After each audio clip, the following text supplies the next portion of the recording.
Good day, everyone. We are going to present a brief discussion to this documentary drama directed by Jeff Orlowski entitled The Social Dilemma that was released back in 2020. Now, to give a short background, the film explores how social media platforms such as Facebook, Instagram, YouTube, and X, formerly named Twitter, are designed to capture users' attention through algorithms and personalize content and maximize engagement. Now, starting off with this set of guided questions: what, why, and how, as stated in the screen. It will cover the description and information about the social dilemma as well as its relation with ethical issues and virtues with regards information age. We will also be tackling about this movie to relate it with our personal experiences.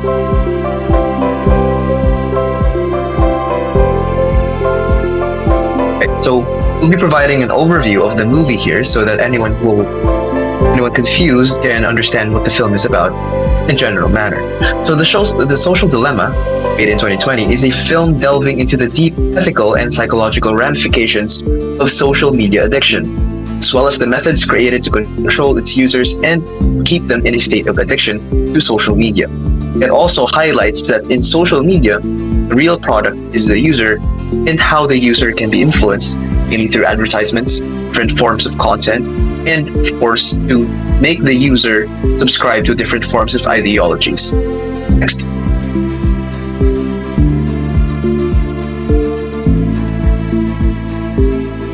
Now, moving on to the first ethical issues that was observed in the movie, the deliberate lies. Social media algorithms often promote false or misleading information due to some trends and contents that are solely designed to maximize audience engagement rather than allocating accurate and unbiased information. In relation with understanding the documentary movie entitled The Social Dilemma of 2020, the film argues that while most media platforms that are used by many does not usually create fake news or misinformation, the algorithmic manipulation can deliberately spread lies by repeatedly exposing social media users with contents that uses fake informations or contents. Consequently, this issue raises ethical concerns because of its major influence to the public view, which shapes how an individual perceive issues such as in politics, culture, and social interactions. In addition to this, this can also influence users from using various social media platforms in ways that are unethical, like spreading misinformations as their own satisfaction. Now, going back to my earlier point, I have mentioned that algorithmic manipulation is closely related to the ethical issues of deliberate lies. Chelsea, could you please elaborate that idea?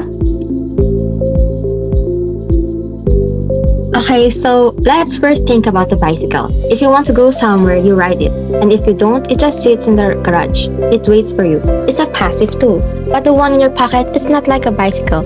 As Randima Fernando, a former NVIDIA product manager and co-founder of the Center of Humane Technology pointed out, tech processing power has increased roughly 1 trillion times since 1969. Do you guys know how much the human brain has evolved since then? Zero, which makes it certainly not a fair play. Well, social media platforms are not made to be objective. Embedded in their codes are three ruthless goals: engagement, growth, and advertising. Have you guys ever wondered why you pull down to refresh your feed? Actually, personally, I am quite guilty of this.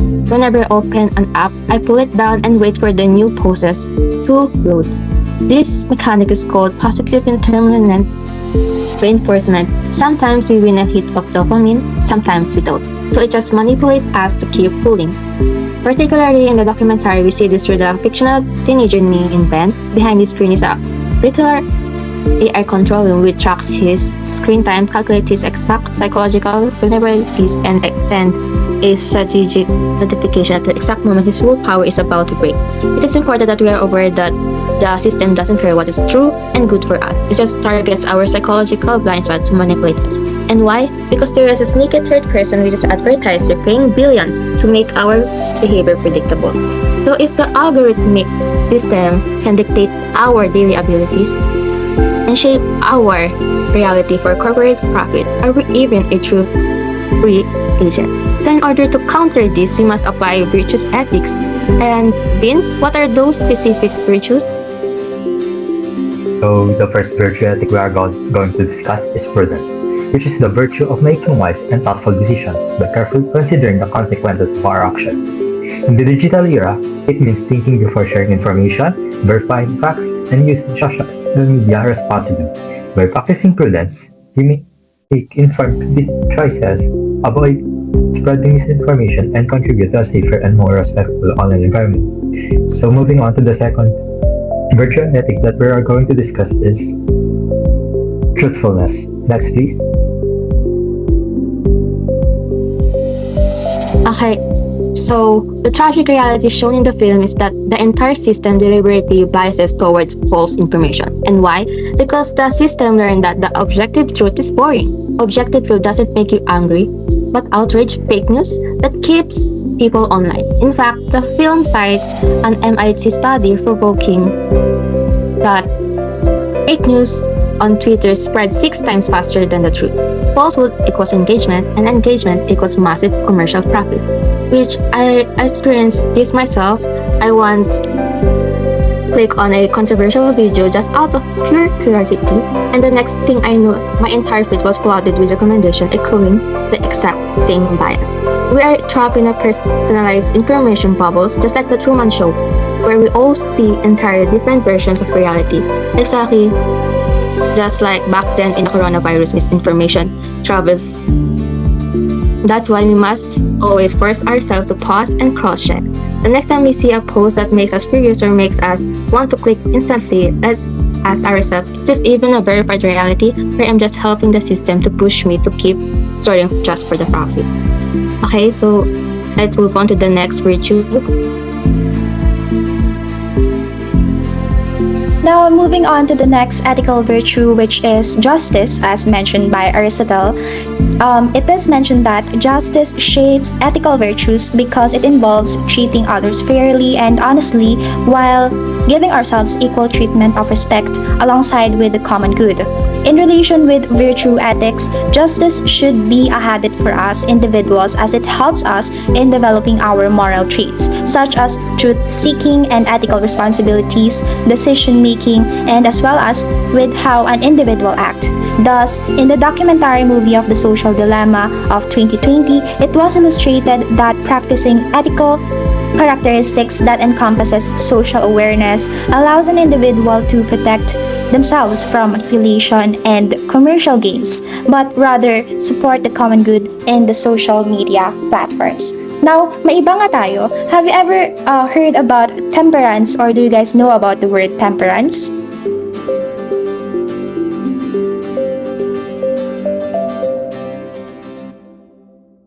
Temperance. Throughout the course of the movie, several algorithms and interactions shape how Ben and his sister engage with social media.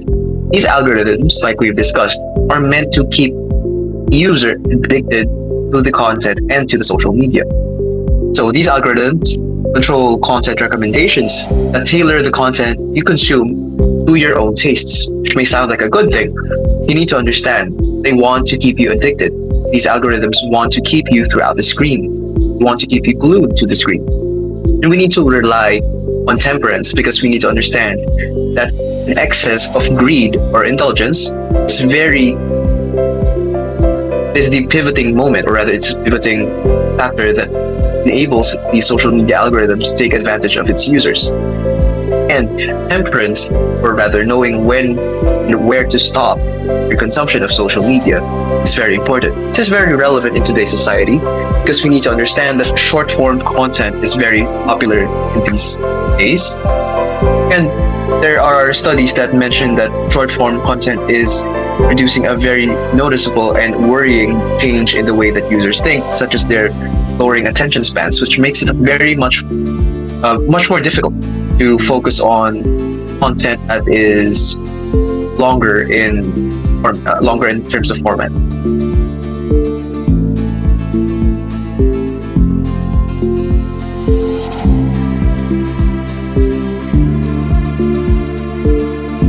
So moving on to our recommendations. We propose that both individuals and technology companies take active steps toward creating a healthier and more ethical digital environment. So for the individuals, we encourage everyone to be mindful of their screen time and avoid excessive use of social media. And before sharing content, users should think critically and verify that the information is accurate. Social media should be used with purpose, whether for learning, communication, or accessing reliable information. It is also important to practice digital empathy by treating others with kindness and respect in online interactions. And lastly, individuals should cultivate self-control and take responsibility for their online behavior, recognizing that their actions can influence others. Whilst for the technology companies, we call for greater accountability. They should prioritize user well-being over profit instead of designing platforms that encourage excessive engagement. Companies must also be transparent about how the algorithms operate and how they collect and use personal data of the users. Privacy protections should be strengthened to better defend users' information.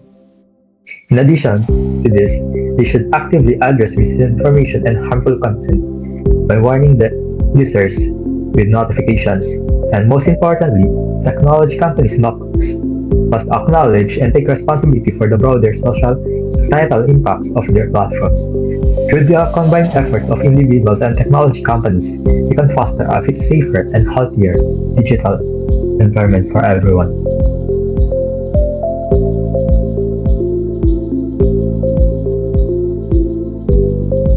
To conclude this presentation, it's very important to understand that social media is a very useful tool. However, it can be used for malicious intent, and a lot of companies are actively doing so in order to keep their users addicted and engaged to the algorithm, to the platform, in ways that can be very dangerous, as we see in person with men's radicalization through a protest near the end of the movie, which is very dangerous because a lot of people are getting radicalized through social media, and it's very important to understand what is and what isn't true, first of all.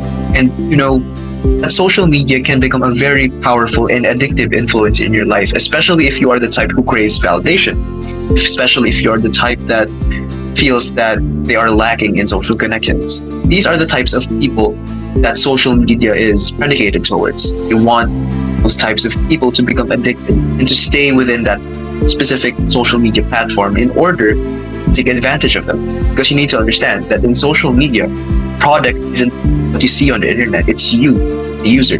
It's you, person, and your beliefs and the data you have. Thank you.